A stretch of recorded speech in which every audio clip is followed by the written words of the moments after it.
এখানে কোনো ভুলের ব্যাপার নেই, সবটাই ঠিক। আমরা আড্ডায় মেতেছি, আড্ডায় অনেক রকম কথা হয়। আমরা কখনো গান গেয়ে উঠি, কখনো কবিতা বলে উঠি, যে কোনো কিছু করে উঠি। আজকের আড্ডাটা যেহেতু রবীন্দ্র এবং নজরুলকে নিয়ে, তাই অল্প কিছু হলেও ভুল হলেও সেটা আড্ডা। আমরা আড্ডার মধ্যে আছি, এখানে যে যেমন পারবে সে সেটাই করে তুলবে। হ্যাঁ, উত্তম দাকে আমাদের তরফ থেকে অসংখ্য ধন্যবাদ এতক্ষণ মূল্যবান সময় দেওয়ার জন্য। আচ্ছা, অনেকে তখন ছিলেন না, আমাদের যে ওয়েলফেয়ার অ্যাসোসিয়েশনটা তৈরি হয়েছে, এটা তৈরি হয়েছে মূলত আমরা সাংস্কৃতিক বিভিন্ন রকম অনুষ্ঠান, নাচ গান, নাটক, গান, এসব নিয়ে তো আমরা আগামী দিনে অনেক বড় কিছু ভাবছি। আমি বললাম প্রথমেই যে জেলা থেকে রাজ্য থেকে এবং আমাদের ভারতবর্ষ বিভিন্ন প্রান্তে, এবং আমাদের ইচ্ছা আছে বিভিন্ন মানে দেশে আমাদের এটা নিয়ে যাওয়া। প্লাস তার সাথে সাথে আমরা এরকমও করব, যেটা হচ্ছে আমাদের খুব দরকার, যে আমাদের গাছ বসানো। গাছ তো কাটা হয়, গাছ বসায় কত। তাই বিভিন্ন জায়গাতে বৃক্ষরোপণ করব, প্লাস ব্লাড ডোনেশন করব, বিভিন্ন দুস্থ ছাত্রছাত্রীদের এবং মানুষের পাশে আমরা দাঁড়াবো। এটা নিয়েই আমাদের এই ওয়েলফেয়ার অ্যাসোসিয়েশন। আমরা জানি যে আপনারা সকলে থাকবেন। আমাদের এখানে কনভেনার হিসাবে আমাদের তো সুভাষ আছে, তার সাথে আমাদের সুরজিৎ আছে, প্রিয়াঙ্কা আছে, আরো আমাদের কিছু বন্ধু বান্ধব আছে, এবং আগামী দিনে আমি জানি যে আপনাদের সকলকে পাশে পাবো, এই আশা রেখে আমার একটা ব্যক্তিগত কাজ আছে, আরামবাগ যেতে হবে, তাই আমি আপনাদের থেকে বিদায় নিচ্ছি। Thank you. জানি না এখানে আড্ডা, সেই আড্ডার আবেশ নিয়েই আমি একটা ছোট না বড়ই কবিতা একটু আবৃত্তি করার চেষ্টা করছি, কেননা এইসব থেকে আমি একদম ডিটাচ হয়ে যাচ্ছি, তাই কতটা কি পারবো জানি না, চেষ্টা করছি। কবিগুরু রবীন্দ্রনাথ ঠাকুরের সাধারণ মেয়ে, আমি অন্তঃপুরের মেয়ে, চিনবে না আমাকে। তোমার শেষ গল্পের বইটি পড়েছি শরৎবাবু, বাসি ফুলের মালা। তোমার নায়িকা এলোকেশীর মরণ দশা ধরেছিল 35 বছর বয়সে। 25 বছর বয়সের সঙ্গে ছিল তার রেষারেষি। দেখলেন তুমি মোহদশায় বটে, জিতিয়ে দিলে তাকে। নিজের কথা বলি, বয়স আমার অল্প, একজনের মন ছুঁয়েছিল আমার এই কাঁচা বয়সের মায়া। তাই জন্যে পুলক লাগতো আমার দেহে। ভুলে গিয়েছিলেন অত্যন্ত সাধারণ মেয়ে আমি। আমার মতো এমন আছে হাজার হাজার মেয়ে, অল্প বয়সের মন্ত্র তাদের যৌবনে। তোমাকে দোহাই দিই, একটি সাধারণ মেয়ের গল্প লেখো তুমি। বড় দুঃখ তার স্বভাবের গভীরে অসাধারণ যদি কিছু তলিয়ে থাকে কোথাও, কেমন করে প্রমাণ করবে সে? এখন কজন মেলে যারা তা ধরতে পারে? কাঁচা বয়সের জাদু লাগে ওদের চোখে, মন যায় না সত্যের খোঁজে। আমরা বিকিয়ে যাই মরীচিকার দামে। কথাটা কেন উঠলো তা বলি। মনে করো তার নাম নরেশ। সে বলেছিল কিন্তু তার চোখে পড়েনি আমার মতো। এত বড় কথাটা বিশ্বাস করব যে সাহস হয় না, না করবো যে এমন জোর কই। একদিন সে গেল বিলেত, চিঠিপত্র পাই কখনো বা। মনে মনে ভাবি রাম রাম, এত মেয়েও আছে সে দেশে, এত তাদের ঠেলা ঠেলি ভিড়, আর তারা সবাই কি অসামান্য? এত বুদ্ধি, এত উচ্ছলতা, আর তারা সবাই কি আবিষ্কার করেছে এক নরেশ সেনকে, স্বদেশে যার পরিচয় চাপা ছিল 10-এর মধ্যে। গত মেলের চিঠিতে লিখেছে লিজির সঙ্গে গিয়েছিল সমুদ্রে নাইতে। বাঙালি কবির কবিতা কলাইন দিয়েছে তুলে, সেই যেখানে উর্বশী উঠছে সমুদ্র থেকে। তারপরে বালির পরে বসলো পাশাপাশি, সামনে দুলছে নীল সমুদ্রের ঢেউ, আকাশে ছড়ানো নির্মল সূর্যালো। লিজু তাকে খুব আস্তে আস্তে বললে, এই সেদিন তুমি এসেছো, দুদিন পরেই যাবে চলে। ঝিনুকের দুটি খোলা, মাঝখানটুকু ভরা থাকা একটি নীলের অস্ত্র বিন্দু দিয়ে দুর্লভ মূল্যহীন। কথা বলবার কি অসামান্য ভঙ্গি! সেই সঙ্গে নরেশ লিখেছে, কথাগুলো যদি বানানো হয় দোষ কি? কিন্তু চমৎকার! ফিরে বসানো সোনার ফুল কি সত্য? তবুও কি সত্য নয়? বুঝতেই পারছো, একটা তুলনার সংকেত ওর চিঠিতে অদৃশ্য কাঁটার মতো আমার বুকের কাছে বিছিয়ে দিয়ে জানায় আমি অত্যন্ত সাধারণ মেয়ে।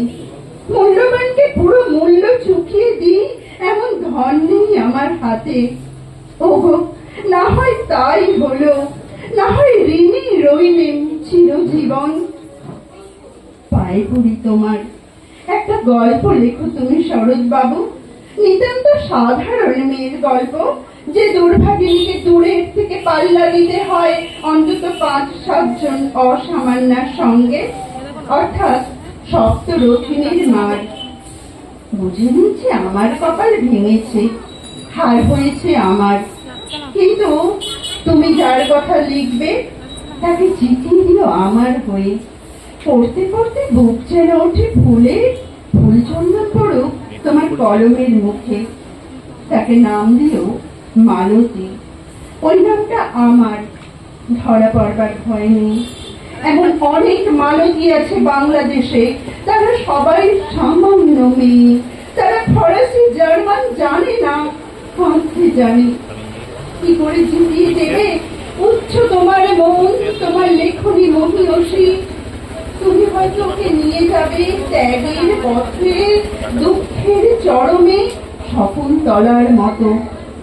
দয়া করো আমাকে, নেমে এসো আমার সমতলে। বিছানায় শুয়ে শুয়ে রাত্রের অন্ধকারে দেবতার কাছে যে অসম্ভব বর মাগি, সেবার আমি পাবো না, কিন্তু পায় যেন তোমার নায়িকা। রাখো না কেন নরেশকে 7 বছর লন্ডনে, বারে বারে ফেল করুক তার পরীক্ষায়, আদরে থাক আপন উপশিকা মণ্ডলীতে। ইতিমধ্যে মালতী পাশ করুক MA কলকাতা বিশ্ববিদ্যালয়ে, গণিতে হোক প্রথম তোমার কলমের এক আঁচড়ে। কিন্তু ওইখানেই যদি থামো, তোমার সাহিত্য সম্রাট নামে পড়বে কলঙ্ক। আমার দশা যাই হোক, খাটো করো না তোমার কল্পনা। তুমি তো কৃপণ নও বিধাতার মতো। মেয়েটাকে দাও পাঠিয়ে ইউরোপে, সেখানে যারা জ্ঞানী, যারা বিদ্বান, যারা বীর, যারা কবি, যারা শিল্পী, যারা রাজা দল বেঁধে আসুক ওর চারিদিকে। জ্যোতির্বিদের মতো আবিষ্কার করুক ওকে, শুধু বিদুষী বলে নয়, নারী বলে। ওর মধ্যে যে বিশ্ববিজয়ী জাদু আছে, ধরা পড়ুক তার রহস্য। মূঢ়ের দেশে নয়, যে দেশে আছে সমজদার, আছে দরদি, আছে ইংরেজ, জার্মান, ফরাসি। মালতীর সম্মানের জন্য সভা ডাকা হোক না, বড় বড় নামজাদার সভা। মনে করা যাক সেখানে বর্ষণ হচ্ছে মুষলধারে চাটু বাক্য, মাঝখান দিয়ে সে চলেছে অবহেলায়, ঢেউয়ের উপর দিয়ে যেন পালের নৌকা। ওর চোখ দেখে ওরা করছে কানাকানি। সবাই বলছে ভারতবর্ষের সজল মেঘ আর উজ্জ্বল রৌদ্র মিলেছে ওর মোহিনী দৃষ্টিতে। এইখানে জনান থেকে বলে রাখি, সৃষ্টিকর্তার প্রসাদ সত্যই আছে আমার চোখে, বলতে হলো নিজের মুখে। এখনো কোনো ইউরোপীয় রক্ষকের সাক্ষাৎ ঘটেনি কপালে। নরেশ এসে দাঁড়া সেই কোণে, আর তার সেই অসামান্য মেয়ের দল। আর তারপরে আমার নোটিশ সাক্ষী মুড়লো, স্বপ্ন আমার ফুরলো। হায় রে সামান্য মেয়ে, হায় রে বিধাতার শক্তির অপব্যয়। ধন্যবাদ।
আজকে রবীন্দ্র জয়ন্তী এবং নজরুল জয়ন্তী উপলক্ষে আগত সকলকে আমার নমস্কার জানিয়ে আমি পরপর একটি নজরুল গীতি আর একটি রবীন্দ্রসঙ্গীত পরিবেশন করছি।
আজকে রবীন্দ্র নজরুল বৈঠক আড্ডার আয়োজকদের অর্থাৎ আমার সুভাষ ভাই, সংযুক্তা, প্রিয়াঙ্কা, এরা তো আমার কাছে মানে ছোট ভাই বোন মানে সন্তান তুল্য আর কি।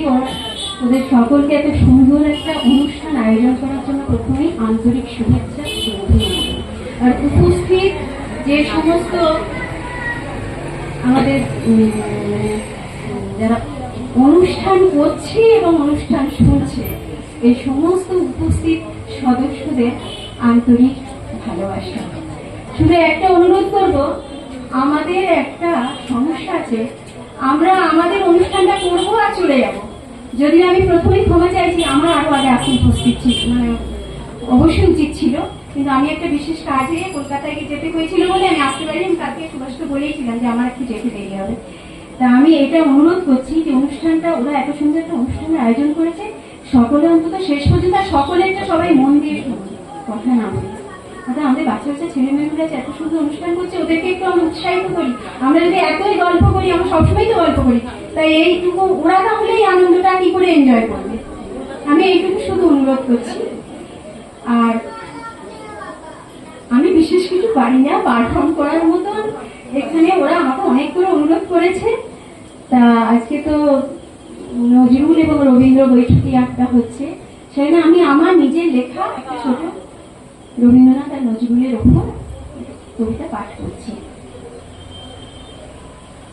উত্তর পুরুষ সাক্ষ্য করেছে, দেখো, কাগজ কলম সৃষ্টি ও সঙ্গীতে যে বীজ মন্ত্র বপন করেছ তুমি পরম্পরায় বাঙালির ধমনীতে। আজও খুঁজে চোখ ভাঙনের দেবতার সাম্যসূত্র মেলায় দিন মজুর, ভূঘাতুর শিশু চষে মৃত মার স্তন, এমন স্বরাজ চায়নি কঠোরাতুর। হিজাবের নামে এখন অস্ত্র জাগে, পুরোহিত ভাতা লাইসেন্স স্বীকৃত, একটা বৃন্তে দুটি হাইব্রিড ফুল, ডিজে বক্স নয়, চাই নটরাজ নৃত্য। বজ্রমুষ্টি মিছিল সানায় আজও অন্যায়কারীর হিসাব হয়ে গভুর। মনে পড়ে সেই বিদায় জনম সাজে আপোষহীনতা শিখিয়েছে নজরুল।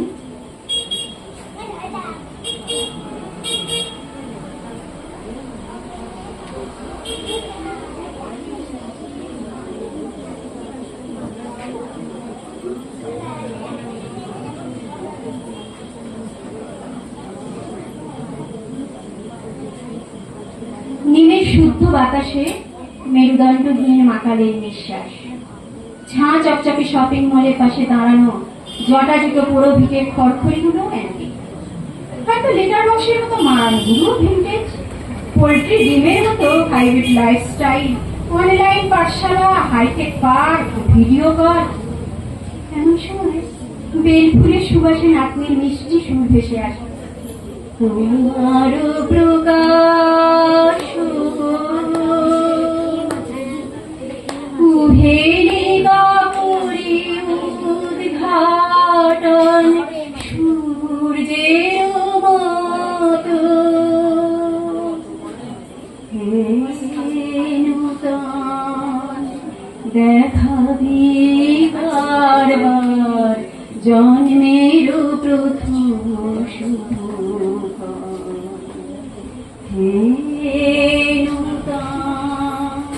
নমস্কার।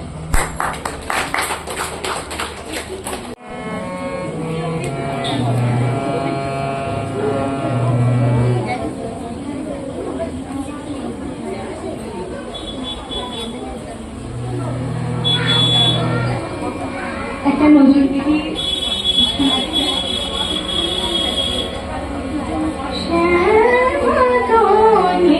আমি মেঘ বরণা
বিজলি মুখে হাসি চোখে ঝড় তোমারি হাওয়ায় কালো কুন্তায় বিজলি মুখে হাসি চোখে ঝড় রিমিঝিমি নেচে যায় জলধারা মোর বৃষ্টিতে বৃষ্টি ঝরে ঝরনা শ্যামতনি আমি মেঘ বরণা মোর বৃষ্টিতে বৃষ্টি ঝরে ঝরনা শ্যামতনি আমি শ্যামতনি আমি শ্যামতনি আমি মেঘ বরণা।